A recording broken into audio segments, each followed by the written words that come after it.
And welcome back to The Factor Uncensored. Did you know there is a day that coincides with Dr. Martin Luther King's birthday, only a few days after that honors so-called Confederate heroes, only a few days after his birthday. Now, a Houston legislator is trying to get the holiday off the books here in Texas. Let's talk about it tonight.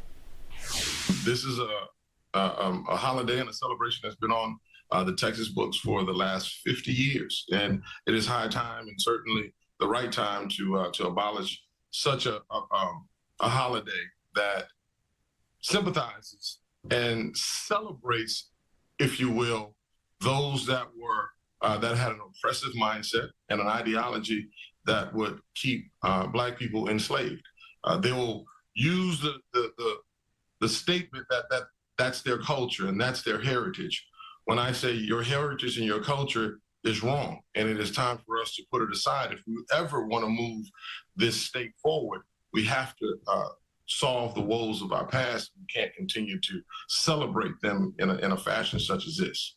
Representative Johnson, is there any way that you would see an acceptable remembrance of the 200,000 plus on the Confederate side who died as a result of the Civil War? Do you see any type of acceptable remembrance or honoring those who may have died in this war? In your own way, in your own home, in your own corner, in your own bayou with your own family, but not in the Texas history books, and certainly not as a celebration to say that there was somebody that they fought honorably and nobly as to why we want to call them heroes, because they were not heroes to the millions of people that they wanted to enslave and to the millions of others that died while enslaved.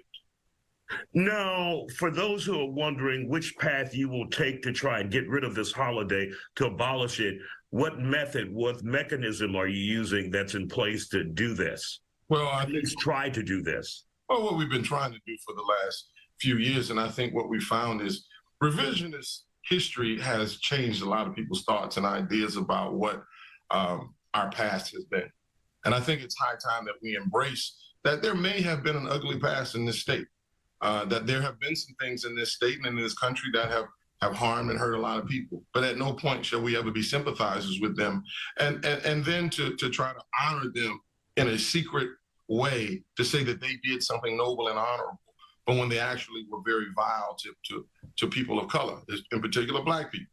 And so, you know, the tactic has to be is to continue to give the right and accurate and true history about what's going on, and to help people understand the only way that we are going to heal is that we have to be able to at least acknowledge that there was a tattered past, and that we have an opportunity of changing that by simply acknowledging the hurt that many of my ancestors have to feel every single day.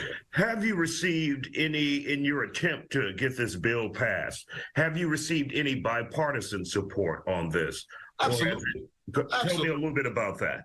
I've received a lot of bipartisan support. The last session, I actually had 4 members that were joint authors with me from the Republican Party, and those were on joint authors. And then the co-authors were that number was an extensive number as well. There are many in this state that understand that this is not the way that we should go. That this is not a holiday that we should celebrate. We are not with American standards when it comes to the freedom and the fight for equality. And so I think it's important that we got to let go of that history, because you are letting those sympathizers think that this is honoring something that it's really not. It's really just dog whistling the supremacy and the racism that the Confederacy was all about. All right, State Representative Jarvis Johnson, thank you so much for joining us here on The Factor. And of course, that press conference is tomorrow morning. Thank you.